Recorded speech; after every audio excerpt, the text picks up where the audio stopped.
2-1 loss. Flight delay on the way back. No shrimps in here. What's We're new? taking some L's.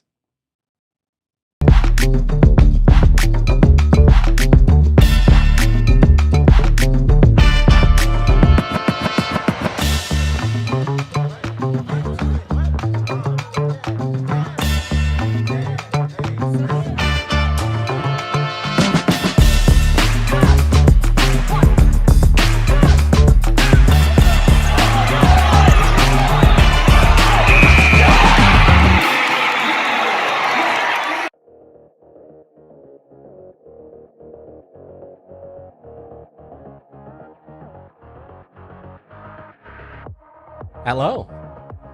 Hello. It's a Tuesday. It is. The PHNX Rising Pod. It is. I'm Owen. This is Rees. That's true. Max is not here. No surprise. So we will be taking bets, by the way. Hop in the chat. Tell us where you think Max Simpson is tonight. We will read some of our favourites later on in the pod, I'm sure. Where is Max David Simpson? Do you know, Rees? I did know there was no LinkedIn post about wherever he's going. That's true. That's true. I mean, some rumors are going around that he may be out hunting the best shrimp pizza in the valley, but we'll have to wait and see. On in the one. world. Well, he's been doing that, but right now his focus is on the valley. Yeah. Welcome in. We got a lot to talk about. The season now has started. How long will it last? We don't know. Great question. But we do have football to talk about, and it's not preseason football, which I know you hate preseason football. Just wait until second preseason, though. Oh, don't say that. Don't say that, Reese. Second preseason, you're going to make me go through that again? You're going to go through that again? Yeah, I know. He's not still on honeymoon. Worst enemy.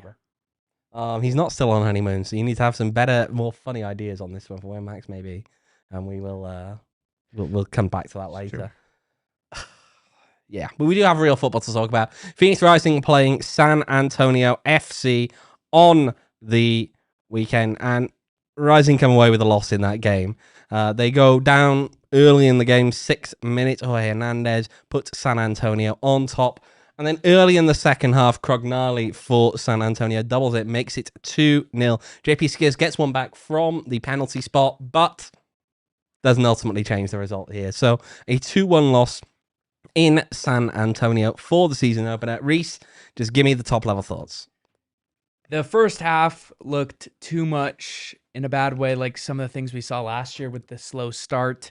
Rising did not get a shot on target, only had 2 shots in the first half, and that was a theme that was repeated time and time again last season about how this team does not start games quickly. It didn't help that they conceded in the 6th minute, and in the way that they conceded as well, it follows paths of last season where they're conceding not because of brilliance from the opponent, but because of their own mistakes, where Rafa goes down, gets knocked down, and all of a sudden Jorge Hernandez is through on goal and to open the scoring.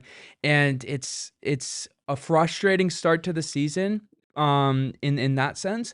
But I do think there were some positives at times. But again, how long will the season last? I mean, the question is, of course, when we talk about positives, it's very much, you look at this game and we can say, okay, it resembles last season in some ways. But is that setting a floor on this team? Do they go up from here? I mean, I feel like that type of question is how do you look at it? It's a like glass half full, glass half empty. I think knowing ourselves, we're going to look at it as glass half empty. Yeah, this is not the most optimistic podcast, is it? We're aware of our flaws. We're aware of our flaws here. Yes. But I think, yeah, we look at what they did. The second half, there were chances created. I mean, it was one of those ones where we can sit here and say, oh, it feels like last year. Oh, a bit down in the dumps because they lost. On another night, they would have come away with a point from that game. Yeah, I agree. I just think that, I mean, at the end of the day, it's the results that matter. And I know it's the first game of the season. We've got 29 left in the table, or 29 left to be played before decisions are made in the table. But I think when you're dropping subject to change. Everything has the asterisk next to it at the moment. Will hashtag own the asterisk come back this season? Oh, does it? Should we? It may happen. You never know. Hope not. But is it going to be described as fraudulent ring? Whoever wins it, if they're if like a Sacramento, New Mexico wins it, absolutely. Anyone else? Yeah, Vegas, absolutely. Those tier teams. You think Vegas might win? No, God, no. There Not we a are. chance. There we are. But just putting it out there in the case that it does. Absolutely. Now, we'll look a little bit more of this. The first half, the way that Rising set up there, they actually start with Tony Capetillo up top, making his first start for the club, the 16-year-old, because you've got guys coming back from injury in terms of... God, why am I blanking on a name right now? It's been a long day. Juan Carvajal? There we go, Juan Carvajal. God. I am losing it, apparently. Anchor, a student Got the Max who comes off the bench and said, I know, Max. I saw Max today, and apparently it's rubbing off on me. But it's one of those where it kind of made it hard, didn't it, when you start with a young kid up top making his first professional start. It's not that he necessarily did anything wrong, but I also don't know if they played to him the best the way they could have. I agree, and I think because the reason that happened was because I don't think either the two starting wingers had the type of performance that you would need when you have a 16-year-old striker. I think Isan Sako got better as the game went on, but Darius Johnson, and this has kind of been a knock on him for a while, is that he can be good in moments, but he cannot be good, or he has shown that he cannot be good over long periods. No, correct. It's one of those ones where I think Darius Johnson, you see him use a lot of his pace on times to take players on. That's something that can be good in the second half of games. Yes. I don't know if we saw his best outing in that first game. Again, it's one of those ones whereby the team as a whole get better as it goes on. I think some of it, though, as well. Look at Tony Capetillo. They needed to play him more into his feet, and they didn't. They were playing it into the air. He's up against Mitchell Tainter. Yeah. He's not going to win those headers, is he? As a 16-year-old. No. And that's something that Parr did say today. They probably played him a little bit too aerially. They were trying to be a bit too direct to him. I mean, it's just not helpful, is it? No, it's not. And I think obviously it was going to be the first change made just because you don't really want to stick him out there in that bad situation for so long. And I like Charlie Dennis, and we've spoke about so much over the offseason and at the end of last season about how he is the difference maker. I don't think this was his best performance by any means, but that half that he delivered when Sako moved up top and Dennis was the right winger, I thought it was a much needed spark that Rising needed. Understandable. And I mean, again, he's someone who is coming back from a knock he picked up in pre-season. The club is dealing with that, so it's not necessarily possible to put some of the guys you'd want starting in for a full 90 minutes, or have them starting in these games. So that's a challenge for Phoenix Rising. A couple of anything else here you'd really take notable from this match?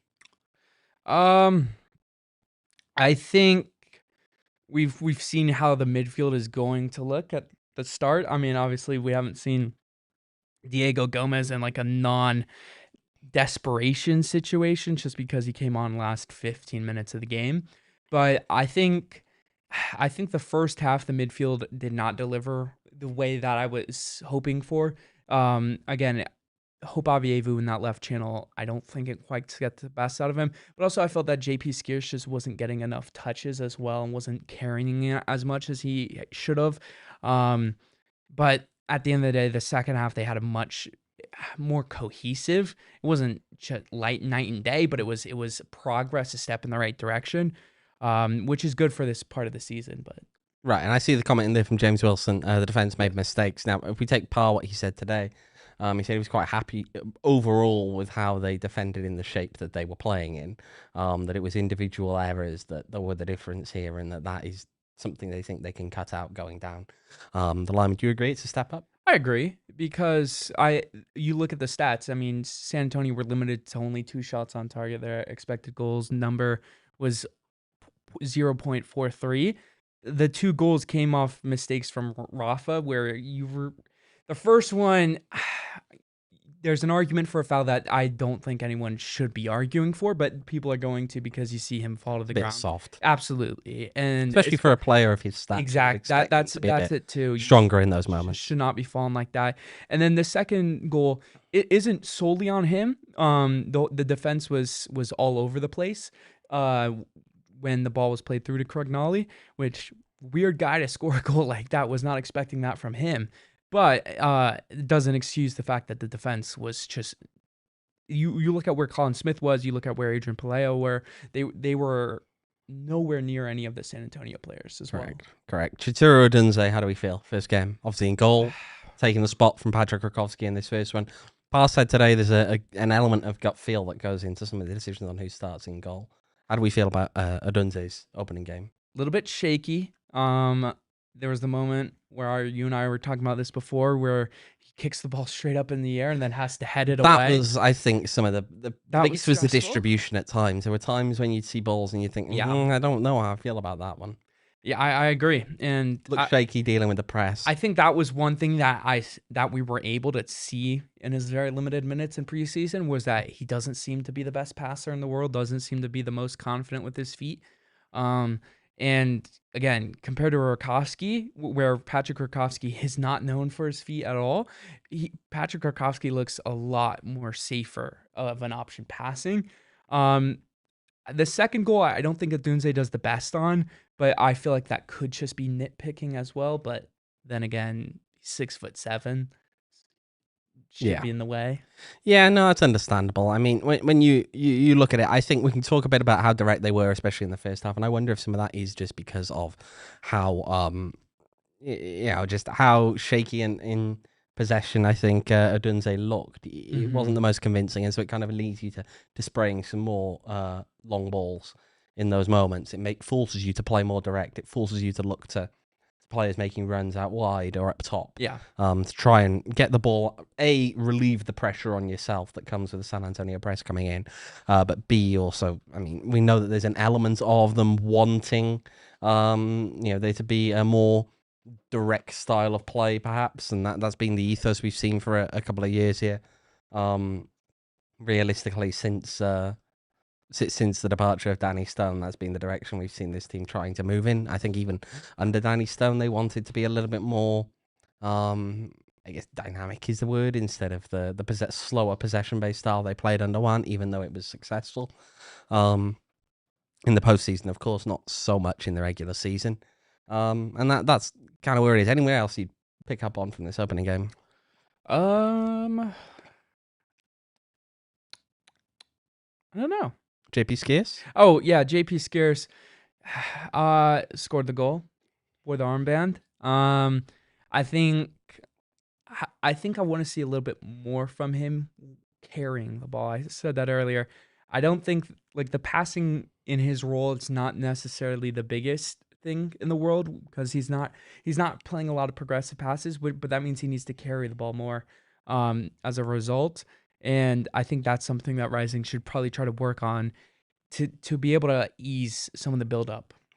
Yeah, I think as well, you look at it and they ask him to play, I think, a bit of a different role than we saw him last year. They very much look to Morsu as the guy who's going to pick it up in the 6 and drive it forward and find a ball forward, or drive it forward himself. JP Scearce is doing a lot more pressing this year. Yeah. He's higher up the field. He's getting in those positions. And so when you look at his passes, if they're forward or not, it's a different role that he's playing this year. Morsu is meant to be almost that replacement for a Carlos Harvey type player. The guy who is a more defensive-minded midfielder who will kickstart something, who will get the ball forward quickly, or will drive with it at his own feet. And that's kind of where you have the difference between him and JP Scearce, who very much isn't that kind of a player. Yeah. Pelayo free kick.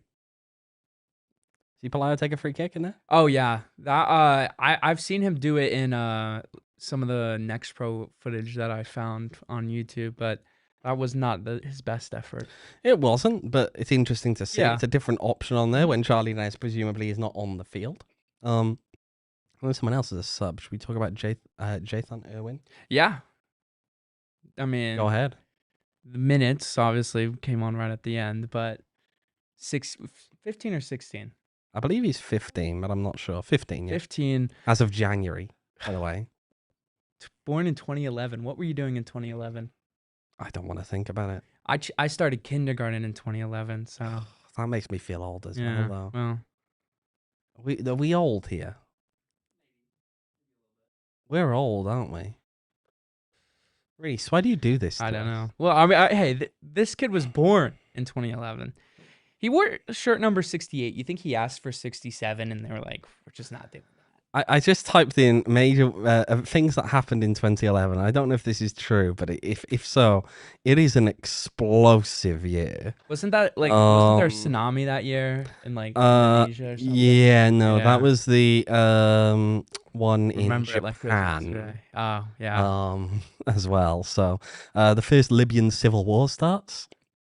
Hosni Mubarak resigns in Egypt. Look at all these world events that happened. There's loads and loads of things here. What else have we got here? Civil uprising phase of the Syrian civil war. Wow, this is great.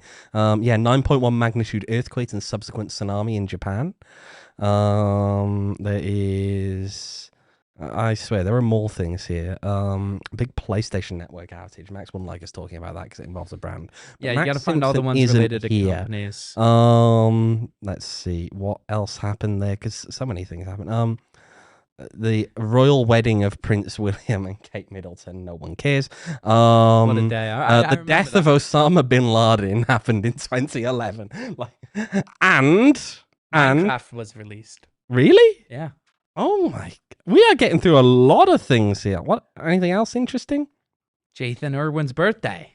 Jathan Irwin's birthday. Was Max 100%. even alive in 2011? Sudan secedes from Sudan. That Max was fifth. It was his 50th birthday that year.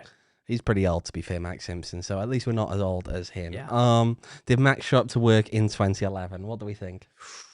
No. Vacationing all the way. Vacationing all the way. Well, Jathan with just a couple of minutes. Didn't really get a chance to show a lot. Did pick up a yellow card, though. Did pick up a yellow card. Proper. Had one touch. Pretty much ended the game with the yellow passes. Card. No passes. Oh, that's a player after Rees's heart. Absolutely. That's a player after Rees's heart. Right. Any last thoughts on this game from San Antonio? I don't know. From a footballing perspective. From the footballing perspective. Yeah. You got to see some Gunnar Studenhoff minutes at the in the second half. Came on in the 74th minute for Darius Johnson. It was desperation at that point, so I'm not gonna hold anything against him in that stint. If you're wondering how it went, he had 2 touches in the box and didn't get a shot off. So not the strongest showing, but again, 15 minutes. Yeah, that's about it. Not sure there's much else to talk about really in San Antonio in terms of the football. It's a start. Yeah. It's a start. Yeah. The season has to start somewhere. Is this the floor for this team? I hope so. I really hope so. You'd hope that they get better than that. It wasn't a terrible performance that leaves you with no hope for the season. But the problem is, and I think this is where the pessimism kicks in, is that we could say that so many times over the past however many years. You're kind of just waiting for things to just click. And you think they're not far away from clicking. They're never far away from clicking. And they just don't ever quite seem to get there. Yeah. So that's the challenge. All right. Something else we should talk about from that opening game, from the opening round of games. We should talk USL wide now. The protest from players. Protest. Oh, I didn't get to see it. You didn't get to see it. Well, you weren't, of course, in San Antonio. And what did the broadcast do, Rees? They cut to the fans while the ball was in play, mind you, because the game had started. They'd kicked off, and we did not get to see the opening minute because they were just showing random San Antonio fans. And it wasn't just Rising's game that did it. I think it was every game after the season opener. It was at least quite a few. I mean, I didn't watch every single game, but I saw it multiple times where they just pan the camera to the fans. Not something that is good at all. So let's start with the actual action. How do we feel? Of the protest? Yeah. I liked it. I mean, again, it's something that I think the players, again, they've made their message clear, and I think something that we've already spoke about is we kind of feel that a strike's probably inevitable just by the language used by the Players Association at times. And then you have the players' protest in there as well, just to open the minute. if this doesn't get resolved sooner rather than later, it's just only going to add up and add up and add up, and then who knows what can happen from there. That's the thing we have at the moment, the kind of threat of this looming strike.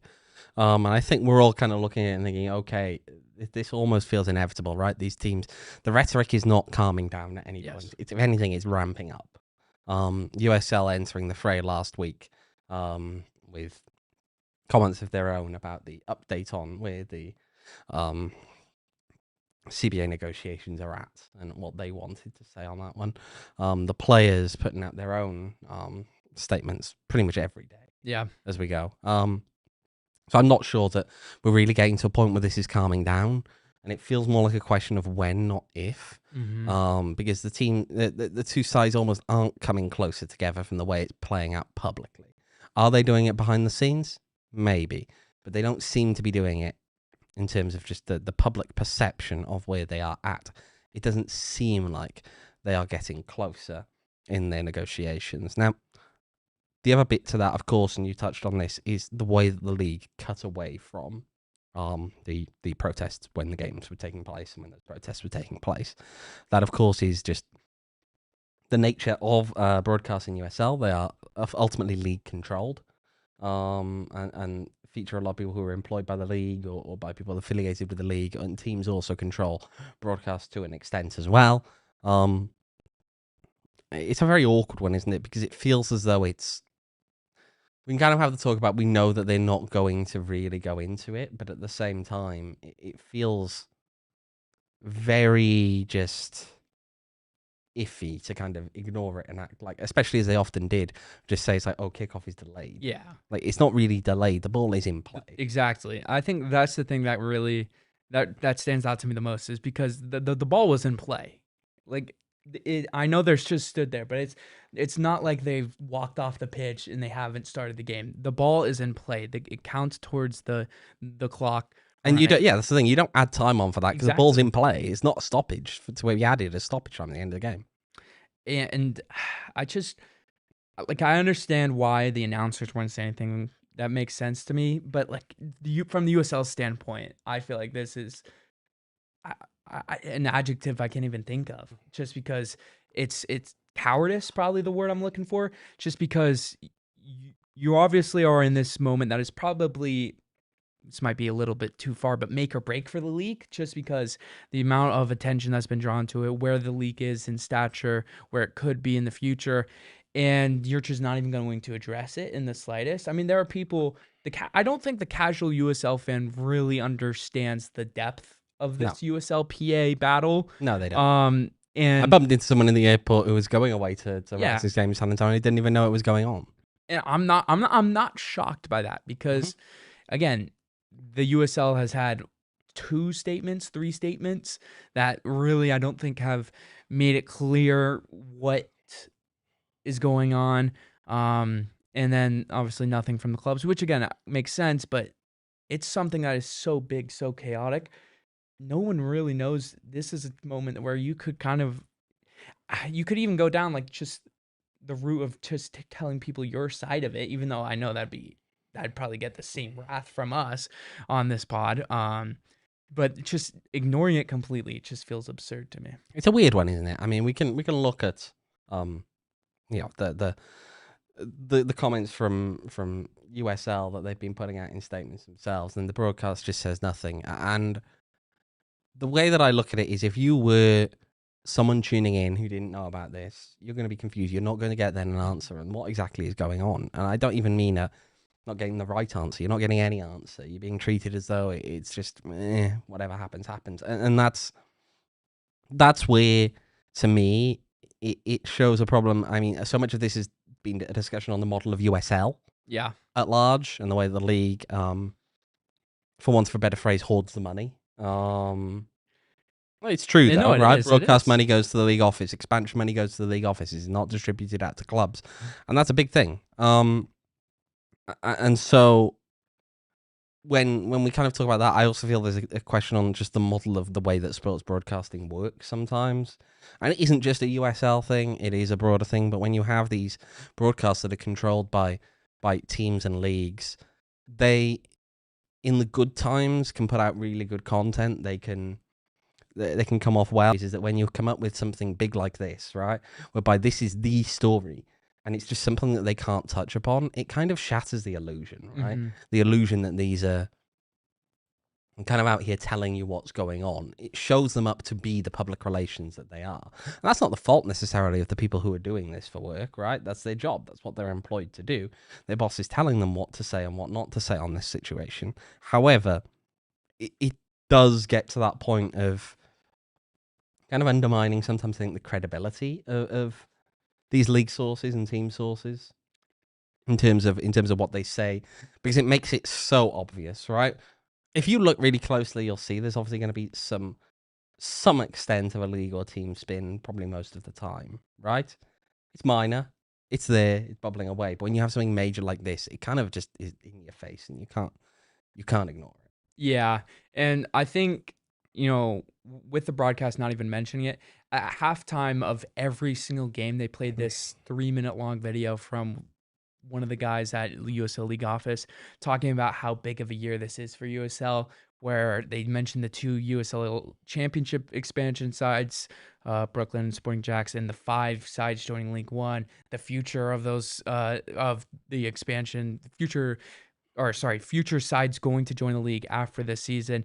And it just feels like you're hearing that, and then the reality of the situation where the USLPA could very well strike sooner rather than later. It just feels ridiculous to me that you'd even play that video knowing the reality. Yeah, and that's the problem, right? We can look at this and just question it. Is this sustainable? Who's it sustainable for? I think it's sustainable for USL League office, but is it? Because I don't think it's sustainable. I think it'll eventually run out. Yeah, it has a strong feeling of just kind of like a, for want of a phrase, pump and dump type thing, right? You go in, you get your money out, extract it from other people, and then at some point that money runs out and you walk away with the money. I mean, at some point, right? Unless there is a steady stream of rich people in the US willing to start these teams up, willing to create the circumstances whereby you're going to lose millions for a few years before you eventually fold or relocate. But as you're doing it, you're paying money off the top to USL as well. And I don't even think, and this is the thing, I need to be real. USL is not providing a service that the teams could not do themselves. Yeah. UROC is not doing that. I think... No, there are some nice people in the league office. There are some competent people in the league office. But we also need to be real that most leagues around the world are operated by their teams or by their national federation. And there's no reason why that couldn't be the case here. There's enough dumb millionaires in the United States that I think the USL will be able to last. So that's the question. There's the quote. There's enough dumb millionaires in the United States. Rees Goodall, thank you. Yeah. Thank you for that insight. Put it on my headstone when I die. Put it on his headstone when he dies. How are we feeling, though? Do we think there's going to be a strike anytime soon? I feel like I've been waiting for something these last couple days to kind of point me one way or the other. There really hasn't been. It's kind of been a quiet couple days, which in U.S. soccer is probably not the best thing ever. No news is not good news, I feel. So we'll see again. And again, it's not no news. It is just statements to keep being put out. Statements, and it's just, I don't know. I mean, will we play this weekend? Will we not? What will there be a protest if they do play? Probably. You'd have thought so. But I mean, the protest has to keep up, surely, if they do play. But like, how long can you keep doing that for? You know? At some point, you do need to walk out. You need to follow through. Yeah. And I don't know. It's just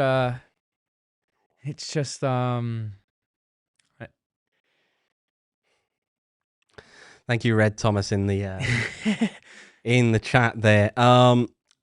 Yeah, it's we could do this to death. I think we did. We did it last week to death, to be honest. Probably do it next week and the week after. And if they do go on strike, we're not going to have a lot else to talk about. Yeah. So let's look at Max, by the way, Damon. No, you're right. Tell us what you think Max is, by the way, everybody, and we will go through some of our favorite answers later. I know some of you put them in earlier, but we will still do some of our favorites later. Any games from around the league that caught your eye? Lexington, Louisville. I think that was the game that everybody watched around the league because they were waiting to see what would happen. It was also the first game on a day of its also the own, which first kind of game. helped. Yeah, definitely helped. Interesting game, to be fair. I mean, Louisville or Lexington, rather, they spent so much money in the offseason. Aaron Malloy scores an absolute banger. And then Rising's old foe, Macaulay Akale, scores a goal. I'm glad I don't have to see that against Rising twice this season, or 3 times if you include the Jägermeister, now Prince Tires Cup, or 4 times if you include the US Open Cup, but I digress. I mean, I didn't watch too many games. I did watch... Can I say one thing on the Lose City one, by the way? Yes. That is the first time that Lose City have won after trailing at half-time in the league since September 2023. It's a long time. It's only 10 games, though. Only 10 games. That's what I was going to ask. What is the sample size? See what other games I watched. Charleston, Pittsburgh. That one, terrible kit matchup. Looked like an inter-squad friendly. Made me sick to my stomach. Bad. Brooklyn, Indy 11. Did you watch that? Indy 11, 3 former players. Peter Mangione I didn't watch it. Brooklyn. Peter Mangione did play for them. He played in that game, didn't he? What did he do? He played pretty well, actually. Drew a penalty. There you go. Very dribbled well, created chances. Of course, not the only Mangione in Brooklyn at the moment, especially from that family, actually. But yeah. Meanwhile, any other games that caught your eye along the way? Did you watch any others? Did you skip some of them? I did skip quite a few. I did watch a little bit of Orange County Vegas. I got to see the Vegas equalizer at the end. Vegas equalizer at the very 84th minute. I heard I didn't watch the rest of the game, but I heard that it was an absolute stinker for the most part. So you look at the stats. Great advert for the league. Backs it up. Great advert for the league. Yeah, it's genuinely quite bad if you look at it. 0.22 expected goals for Orange County. 0.21 for Las Vegas Lights. You know what that adds up to? Not a lot of goals. Technically rounds down to 0, actually, for both teams combined. Not ideal. And at the same time, though, can we have a minute of just to recognise the fact that no games ended 0-0 on opening weekend? That's because Rising are saving all their 0-0 draws for the summer. That's how it works, to be fair, usually. And so... yeah, there were goals. There were goals. Goals change games, as Max Simpson loves to say. Max says, other people have said, Hartford absolutely battering Sporting Jacks. Harvey Neville. Looked like Harvey Neville. Harvey Neville. Yeah, Mo Traore was an unused sub in that game, and I hear they've also got Edgardo Rito going. Yeah, Harvey Neville doesn't look like he's taken any taken a big leap this season. Looks like he was subbed off in the 57th minute. It should have been sooner. He looked bad. He's bad? Sources are saying. So, well, the source is you. Yeah, Rees. and I am saying. That's fair. He's saying that they're bad. What do you know? Where do you think Jacksonville finished this season? Well, I think any team that signs Harvey Neville and Edgardo Rito isn't poised for isn't going to be marked for a good season. I don't really know quite a lot of the other guys, but just off those two alone. There we go. Anything else from around the league? What else was there? Oakland, first win under Ryan Martin against Monterey Bay. Any team can do that, though. Sorry. Monterey Bay. Tampa went over Birmingham, and Sacramento 2-0 over Tulsa. So Tulsa, no Taylor Calhera, no Johan Peñaranda. Did Remy Cabral play? I believe he did. 15 minutes at the end. Remy Cabral, Phoenix Rising legend. They've also got, haven't they got Tambakis? They do. He started. Alex Tambakis. That's horrible. Is that the worst goalkeeping room you've ever seen? Tristan Henry and Alex Tambakis. I mean, I don't know if you could find 2 goalkeepers that Rising fans hate more. Well, Alex Tambakis, I think, has the most bizarre PR in the league. Absolutely. Here's the thing. We can talk about Danny Vitiello, and we can talk about him up in Sacramento, but at least he's a pretty decent keeper. Yeah. He may not be quite at the level that people, I think, portray him at, but he is a good goalkeeper. Yeah. I just always know that Alex Tambakis has got a couple of blunders in him every game. Absolutely. I mean, how many times have we seen it over the years against Rising? He does it every Anytime time. played. Yeah. But he's got the most saves in USL League. Yeah, because he's not good enough to go up to a better league. He's not good enough to improve. That's why. Yeah. Oh, Trey Muse, that's a good shout. Trey Muse, great shout. Trey Muse's dad trying to fight Rising fans will be law until shout out the Dave end of Muse, time. Shout out Dave Muse. I don't.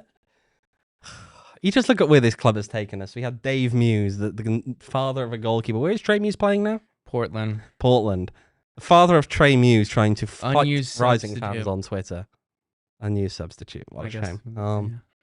From Louisville, Kentucky. Right, well. We've covered a lot of ground there. We should probably take a break, shouldn't we? I guess. And when we come back on the other side, maybe we'll talk a little bit about Max, and we'll talk about the next game coming up for Rising. But first, we're going to talk about our friends at Circle K, because, I mean, I'm going off on a road trip tomorrow, so, better go and fill up in Circle K before we leave, yeah? You going to get a Polar Pop? I might have to get the Polar Pop because, you don't just fuel up at Circle K. It is also America's first stop. And if you join the Inner Circle program, it gets even better. It's so easy to download and get enrolled. Then use your phone number to score Circle K deals, be it cheaper Polar Pops, Frosters, discounts on gas. I know you're a big meal deal guy, aren't you, Rees? Absolutely. You love a good Circle K meal deal, especially the $3 meal deal that happens to feature, would you know, it's select Frito-Lay chips, a Polar Pop, and the hot dog. I know you love a good Circle K hot dog. I love the Frito-Lay chip. Oh, that stuff really hits for Rees, really hits for Rees. So you can join the Inner Circle for free by downloading the Circle K app today. Of course, terms and conditions do apply at participating locations. Visit circlek.com for details. Now, Rees, not only are you on the hot dogs, you got a checking account, right? I do. You can upgrade that checking account and get the account with built-in benefits from Mountain America Credit Union, because Mountain America's My Style checking account has perks just for you. They've got restaurant deals, mobile phone protection, telehealth access, identity protection, loan rate discounts, offers on travel and events, and more. That travel discounts may come in handy. It's going to be a long season covering Phoenix Rising. If the season happens, of course. You can make My Style your lifestyle at Mountain America Credit Union. And that's what it's always. Yeah. You're using those discounts, aren't you? Surely. Absolutely. Absolutely. Because what away games do you want to go to this year? Whatever ones end up scheduled. Yeah. This is very, very positive from Rees. Visit macu.com/mystyle to apply. Membership required based on eligibility. Some benefits required. No cost registration, activation, terms, conditions, and exclusions apply. It's of course insured by the NCUA. Right. I see in the chat there, James Wilson. Hey Rees, we stopped by Lordsburg for you on our drive to San Antonio, but skipped the thing. You loved the thing. I think skipping the thing is unacceptable. I don't think a road trip is complete without seeing the thing. Also, Lordsburg is a good one, but Reese's favorite is Deming. Deming, New Mexico. City I've ever stepped foot in. I've ever had the misfortune of stepping foot in. Lordsburg, definitely not the nicest city. Remember, what was the quote? What was the quote? From the lovely lady at Circle K? Because, of course, we stopped to fuel up at Circle K. We stopped at a Circle K, lovely Circle K. It was a good Circle K. I asked the cashier. Right next to Motel 10, wasn't it? Yes, I think so. Yeah. I asked the cashier, do you live here in Lordsburg? She goes, if you can call it living. Quite grim. But hey. She didn't miss a beat as well when she replied that. It was like immediate. But again, there are worse cities on that drive that like we did Deming. last year. Deming. You didn't rate Las Cruces either. No, Las Cruces didn't look very nice. I think Las Cruces, we kind of got there, and you saw it was just like grim and grey, and you were just like, "This has got to just be this particular part. It surely gets better from here." And it just never didn't. Does. Like, it was just the same. It was just a massive dump, you know? Yeah. See, that's kind of the things with Lordsburg and Deming. They're dumps, but like they're just a speck of sand compared to Las Cruces. Yeah. And Lordsburg is not quite. I mean, you got the phone number of the mayor of Lordsburg, haven't you? Oh yeah, He does. He does. Yeah, I forgot about that. He does. He does. Fun time. Maybe we should call him. No. Reese is just gonna call him live on the pod. Get the phone out. Call up the mayor of Lordsburg. Are you guys getting a USL League One club? What are they gonna call it? Lordsburg United. Lordsburg United. Not something weird like Rodeo. Athletic Club Lordsburg. Don't we love Rodeo, by the way? Speaking of USL doing weird things, Rodeo SC just literally Solomon Asante. Texoma rebranded after Texoma folded after one season. Wait, Texoma didn't fold. They dropped down to USL League 2. Well, that's effectively folding as a professional transferred their club. franchise rights to Rodeo Soccer Club. So it's just the reincarnation. Right. That's the most American name ever. It's also the most like we're gonna sign a few really mediocre players, finishing like the bottom third of the table, and then never play a game again. Yes, but they will knock off one good USL Championship team in the Prince Tires Cup, and that will be whatever it's called by then. Whatever it's called by then. Right now it's the Prince Tires Cup. Last year it was the Jägermeister Cup. Who knows? Next season, will it even be played next season? Next season, I mean, hey. They could upgrade. They could go for the Circle K Cup. That would be an upgrade. That would be. Absolutely. There we go. We'll see. We'll see what happens. Must-stop place in Las Cruces is I don't even know. I don't know. I think Rees, would you go there? I don't know what it is, so I'm not gonna judge. But I'm also gonna say I'd rather just keep driving. You really enjoyed that drive, didn't you? I'm shocked they didn't go to the thing. The thing was the highlight. Yeah, skipping the thing. That's honestly. I don't know if I'll ever be able to forgive the Wilsons. I mean, if you haven't watched it, you've got to go back and see our first pod after the El Paso game in the playoffs last year when we uploaded that video of our visit to the thing. It was electric. Apparently this place is good. We may have to pay it a visit at some point if which is interesting given that Thomas just literally before it said not a single nice thing in New Mexico. Oh, okay. Frozen apparently custard. We're going back. We are New Mexico's flavor. Oh, interesting. Max absolutely hates us for this, doesn't he? Right now, because we are looking at the brand. We're prospecting. We're prospecting. Right. Let's talk football. Orange County. How do we feel? Well, they started 2 fullbacks against Vegas, one of which was 16 years old, one of which is not a the other one is was a 25-year-old winger. So 16 years old though, playing for Orange County is like just any other Orange County player. Yes, that is true, but that's what they do. That's who they are. I think they're having a little bit of a Phoenix Rising injury crisis on their hands there. Danny Stone coming in. Danny Stone, that is true. How'd they do last season here? I can't remember that game. Probably for the better. But again, as I was saying earlier with that Vegas game, it was grim. Orange County only had 5 it was a 3-1 win for Rising in the home game. Darius Formel was only real good. Yes. And then they went away from home to play Orange County and lost 4-1. Yes. Yeah, the home win. That was actually a really good win. The away. That was a high point. The away loss was. It was probably one of the highest and one of the lowest points of the season. Thank you, Orange County SC. But Orange County had the least amount of shots out of any USL Championship club last week with 5. Got them an expected goals of 0.22. Great high tally there. The first goal came off transition where Vegas's back line was all over the place. I feel like that could be something where, or not so much in transition, rather they played a long ball, played direct, and Vegas got in trouble, and Liam McKinnon scored. And then not much else happened for a long time. And then Vegas scores. I thought it was an own goal. It's credit to Knight Pickering off the cross. Just chaos in the box. Pickering scores it. I mean, Orange County, they're always going to be a young team, and they're always going to be having exciting talents. And I don't think that's really too much different this season. Obviously they move on from Bryce Jamison, who goes to Rapids after that transfer. The loan deal ends and transfer goes through. So it's probably like the most interesting job. They got Jameer Johnson from Next Pro, who's 17 from Philadelphia Union, so one of the better academies to get a guy from.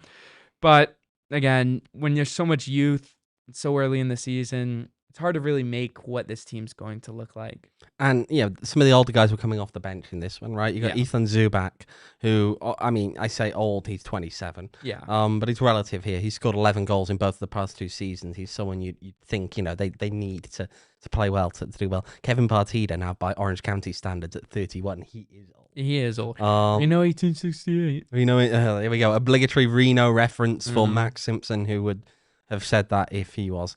Had to get it in there. Actually, the biggest goal scoring season he's had of his career was at Reno, by the way, in 2020, in the shortened season, where he scored 4 goals in 18 games. He was just banging them in that year, huh? And he scored 2 goals the rest of his career. So, what on earth happened? There we go. He scored 5 goals in a Reno shirt, 1 with every other club. It's gonna be beautiful. It's kind of nuts, that one. But Zubak, what do we make? If he is starting, if he's able to step up this week and put more minutes in, what do we think about Ethan Zubak? He can certainly be a dangerous piece against this rising back line. I mean, he scored against them quite a few times over the last couple seasons. He's not the most dynamic of strikers, but he is able to score. So Rising's back line is going to have to be a lot tighter, a lot more cohesive in order to stop him. And I don't think you're obviously going to make any changes, but you just to the lineup, but you need to make changes in terms of stopping it. Who else do you think is important on this Orange County team, really? Who's the standout the Rising have to deal with? Probably Nico Benalcazar in the midfield. Mm-hmm. He was pretty good last season for Orange County. He's playing deeper as that 6. So I to see how he can shuttle between. Obviously, Rising don't really play in that part of the pitch, but it could be something where Danny Stone gets creative with how they use him. So I think that's part of the chess match that we'll have to watch. That is the question here. Big high passing accuracy for him in that last game of 94.4% off of 36 passes in that game. So interesting. Yeah. Interesting to see what he will do in this game. But what the Rising have to do you think, to get a result here? I think Rising just needs to clean up some of the mistakes they made last week, obviously on the back line, but also going forward. I think they need to, obviously injuries happen, but I think you need to just look more put together in the final third. I didn't think they were terrible, but it's not a formula to success if they replicate what they did last week. I don't know where you put Sacco, where you put some of these guys, depending on if Carvajal isn't ready to go, if Studenhoff can't go a full 90. But I think you need to find a way to get the best out of the guys. You need to have the wingers be more proactive than they were last. Absolutely. So the home opener this weekend, they're going to do the 3rd kit reveal. I forgot about that until it was mentioned. It's going to be black, isn't it, with some red probably? Probably. What they've shown. Black, red, white. Don't really care. Adidas template. Oh, not a big fan of the Adidas templates. No, though. There we go. Never Rees have been, never has will be. spoken. Not a big fan of the Adidas templates. We should just talk about Adidas a little bit more, do you think? No, I think we should mention other brands like Charlie, Hummel, Kappa, Puma, Under Armour. They sponsor Indy 11, who also are sponsored by Ford. What other brands are there? What do you make of the New Mexico kids? They're better. They're like stripes. Yeah. The weird pattern stripes. They're weird, but they're not great. But they're better than what they used to have. Just for dots and then 5 years. That got born after year whatever 3. name they gave it. I hate naming kits. It's stupid. Like last season, Rising had the retro kit. What does that even mean? It was black with a white and a red stripe. Like what's retro about that? It's a very iffy choice of colours. Absolutely. I just kind of looked like a Man United kind of away kit. Yeah, I agree. Seriously, something you could believe as a Man United away kit. That was kind of where it was at. Retro. Right. We have reached the time. Oh gosh. Score predictions. 1-1. You sound so bored already. It's going to be boring. 1-1. 1-1. Yep. Is Rising got more chances? Yes. But there'll be more chances and count only. You won't look away and be like, oh, they really should have won that. Can I ruin this now? Yeah. 1-1. Yeah. Yeah. Optimism. I know we're a very optimistic podcast here. We are a very optimistic podcast because when we look at this, we think definitely they can build on last week, but will they? Will they? Is it still a bit too early for them to have built on this one? We'll throw it behind the Mac there to Noah, by the way. 7-5. 7-5. Okay. Yeah. I tell you what, too. Rising. Okay. Possibly one of the best USL games we'll ever see. Yeah. Yeah. Could be. Yeah.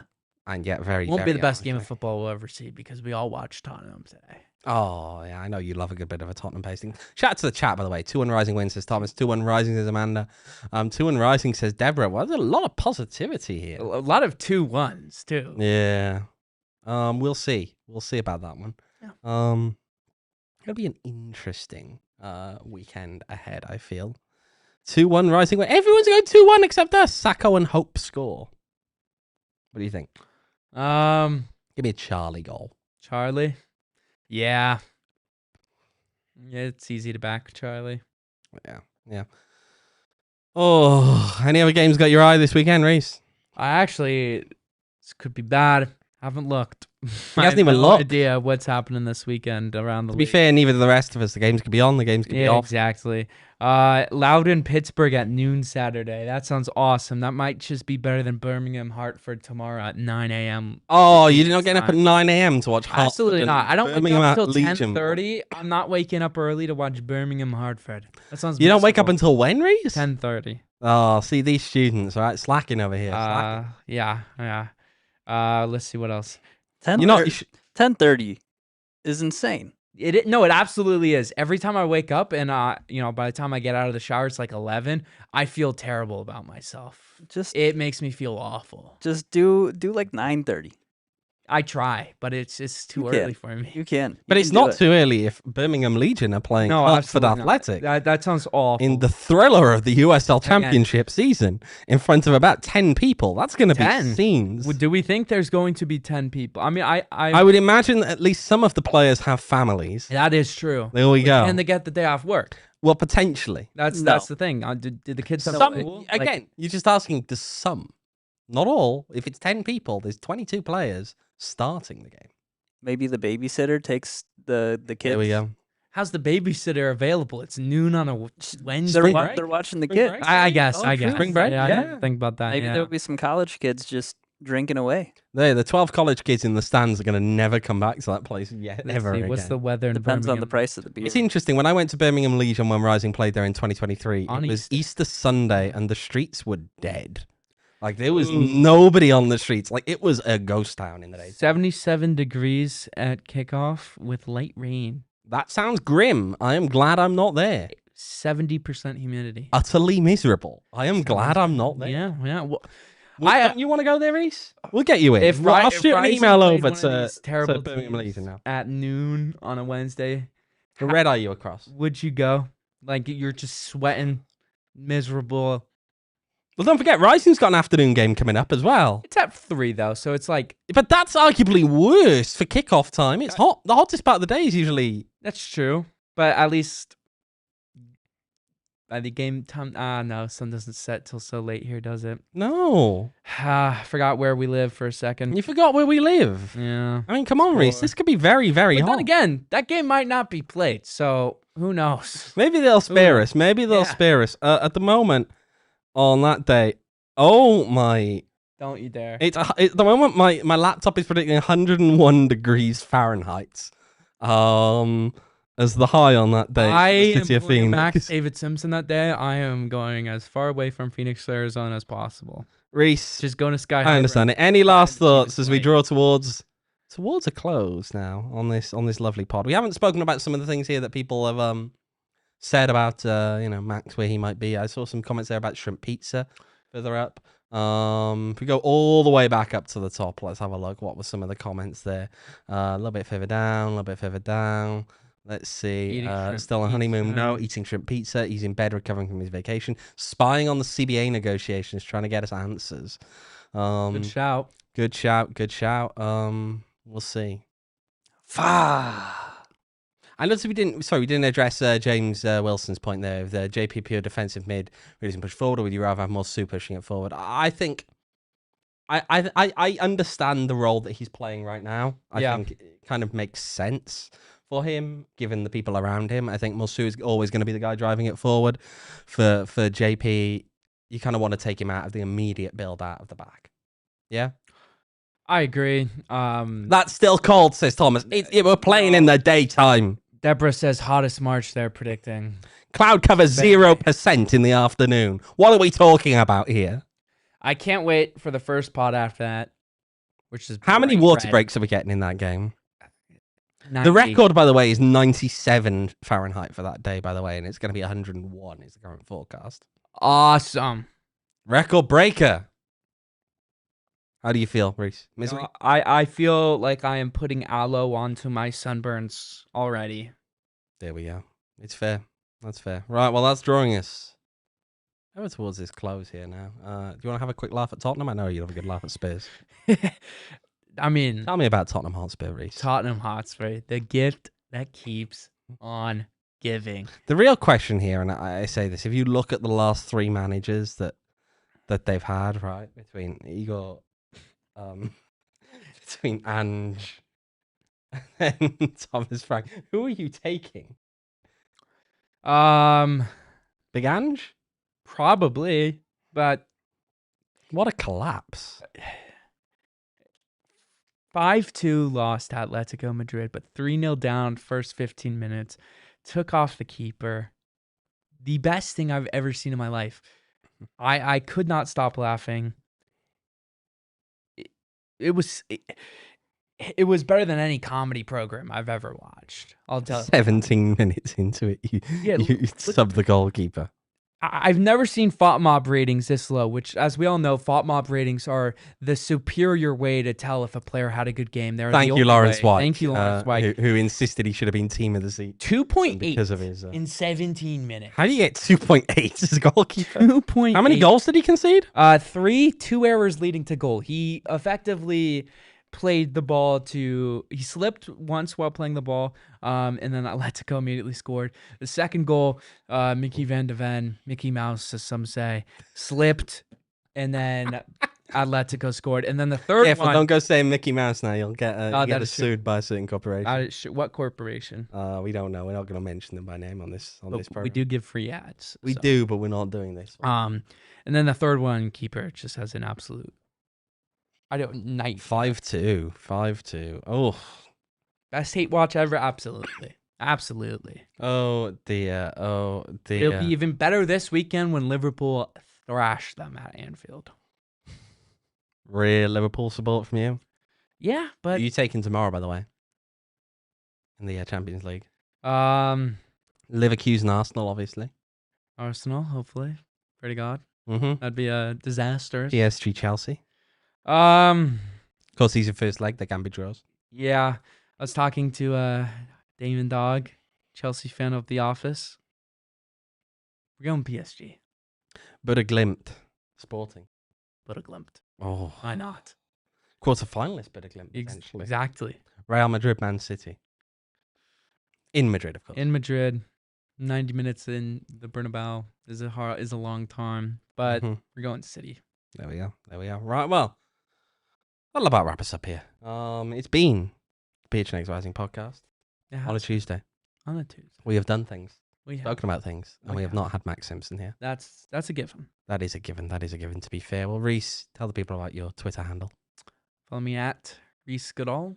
There we go. Nice and easy. I'm OJ Evans 18. You can follow the pod at PHNX__rising because double the underscores. Double the goals Rising will score this weekend. He's hopeful. You can't say he's not hopeful. You will see, of course, us with an audio-only pod at some point next week because, of course, with the cup games and all that stuff going on, we're doing things a little bit differently. But we'll be back for a live show in 2 weeks' time here from the studio at 6. Rees, anything to finish on here, to leave with the people? Any thoughts? Tottenham. Tottenham. Tottenham. Yeah. Tottenham is the thought. That's the thought. It's literally just that you're just laughing at a banter club. Yeah. I mean, odds that they get relegated? Hopefully. Fingers crossed. Biggest celebration of Rees Goodall's young life. Absolutely. I mean, They are only 1 point above the drop right now, by the way, so it's very and realistic. they have to play Forest, who are behind. Behind them, yeah. Have they got West Ham yet? I don't think so. Oh, But okay. That's a shame, but yeah, there we are. Well, thank you for joining us. We will see you at the home opener on Saturday, and we'll see you at the cup game next Tuesday. There will be written content as we go along as well. And remember, of course, it is a beautiful game, but it's way more beautiful when Tottenham, just Tottenham. There we go. Good night. We all silly like the mayor.